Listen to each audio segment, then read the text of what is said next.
Alarm का वाजला नाही? जानू, जानू. Good morning Jayant sir. ही घ्या तुमची गरम गरम कॉफी. जानू, तू मला उठवलं का नाहीस? जयंत सर, अहो काल तुम्ही किती स्ट्रेस्ड आउट होता म्हणून नाही उठवलं. असं कसं म्हणजे? अलार्म पण वाजला नाही, हे कसं पॉसिबल आहे? जयंत सर, मला सांगा, तुम्ही अलार्म लावला होता का?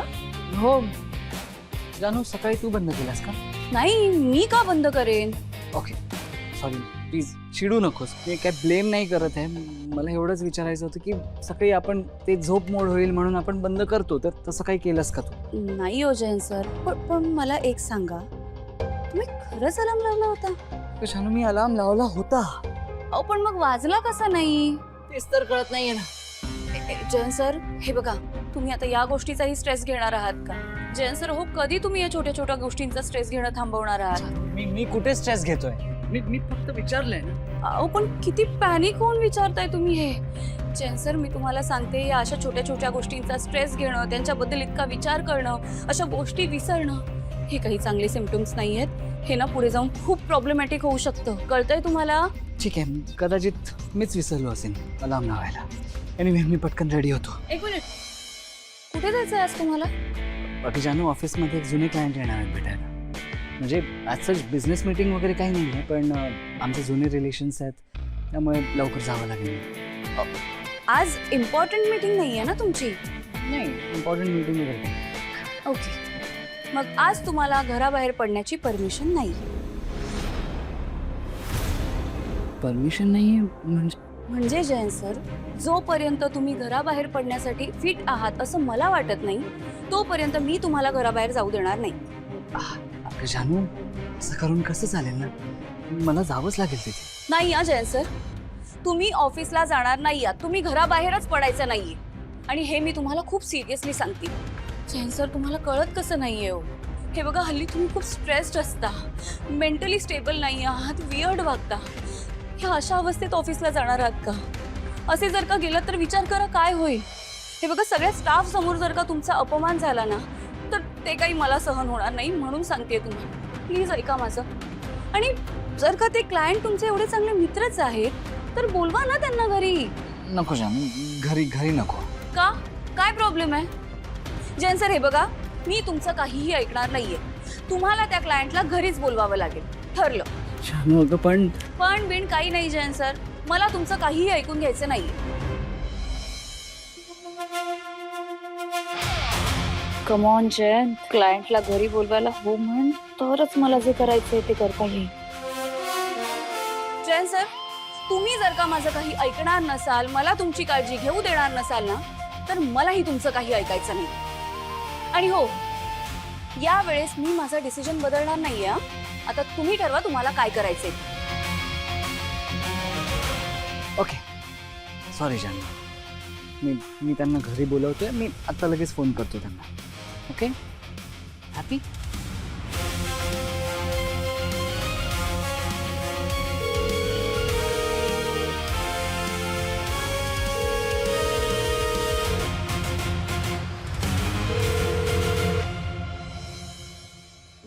या साहेब, या. स्वागत आहे. नमस्कार. तुमचीच वाट बघतच नको. नमस्कार. तुम्हाला अंदाज असेलच आम्ही कशासाठी इथे आलो होते. कुठे आहेत तुमच्या घरातील विजयी उमेदवार नीलांबरी आधिराज गाडे पाटील? अहो, त्यांना भेटायचंय आम्हाला. या या. अभिनंदन अभिनंदन. पहिल्याच निवडणुकीत तुम्ही आमच्या पक्षाच्या अधिकृत उमेदवाराला धूळ चारलीत. चला फोटो काढा जरा.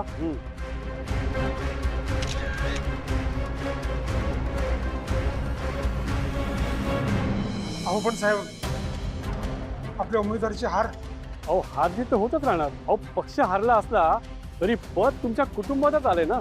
नीलांबरी आधिराज गाडे पाटील जिंकून आल्यात याचा आम्हाला प्रचंड अभिमान वाटतो.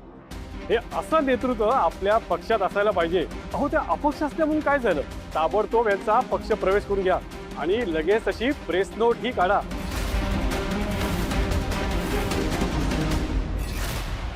आपल्या पक्षाचा आहे ना जाहीर पाठिंबा आहे, हे सगळ्या जगाला कळायला हवं. साहेब, काय बोलताय तुम्ही? असं कसं करू शकता तुम्ही? का शक्य नाही? आम्ही सांगितलं म्हणजे सगळं शक्य आहे. नाही साहेब, तसं नाही. म्हणजे लहानपणापासून आम्ही तुमच्याकडे बघूनच राजकारणातले धडे घेतलेले आहेत. तुम्ही खूप साफ राजकारण करता, कधीच भ्रष्टाचार करत नाही. तुम्ही आदर्श आहात हो माझे. असा निर्णय कसा काय घेऊ शकता तुम्ही? माझ्याकडे माझं राजकारण, माझं पद आहे म्हणून मी तुझ्यासाठी आदर्श होतो. अरे जर माझ्याकडे सत्ताच नसती तर तू कधीच माझ्याकडे वळून बघितलं नसतंस. आणि ही जर तत्व मी अशी धरून बसतो ना तर राजकारणाला तिलांजली द्यावी लागेल मला. अहो पक्ष रसा तळाला जाईल माझा. मला माझ्या राजकारणासाठी, सत्तेसाठी, पक्षासाठी असा निर्णय घ्यावाच लागेल. आणि त्यामुळे आता ठरलंय, निलांबरी गाडे पाटील यांचा पक्ष प्रवेश होणार म्हणजे होणारच.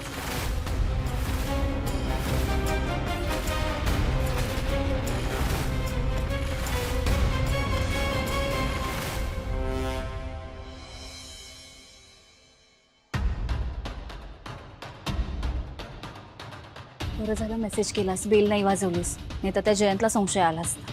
वाटलंच होतं मला. पण कुठे आहे कुठे तो? आंघोळीला गेलाय. बरं मला सांग, मी सांगितलेली गोष्ट आणलीस?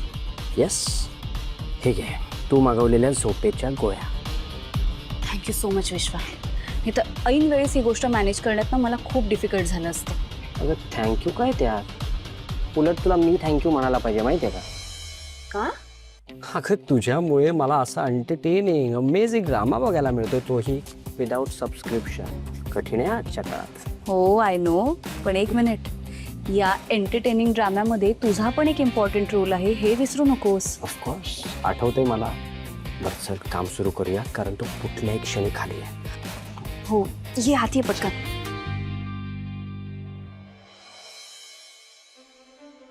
या मॅडम.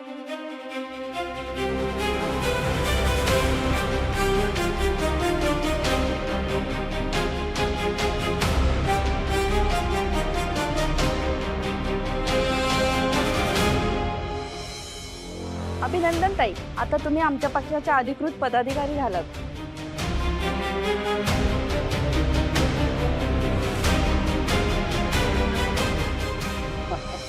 थांबा, तुम्ही मला तुमच्या पक्षात येण्याचा निर्णय सांगितला, पण मी माझा निर्णय अजून सांगितला नाहीये ना तुम्हाला. अहो मी तुमच्या पक्षात येणार आहे की नाही ते तर आधी विचारा. अगदी बरोबर म्हणाल बघा तुम्ही. अहो तुम्ही आजची स्त्री आहात. मला असं गृहीत धरून कसं चालेल मला? निलांबरी मॅडम, मी स्वतः तुम्हाला विचारतो, तुम्हाला आमच्या पक्षात यायला आवडेल का? मला तुमच्या पक्षात यायला नक्की आवडेल, पण त्या अगोदर माझ्या काही अटी आहेत. आणि जर ती अट मान्य असेल तरच मी तुमच्या पक्षात येईल.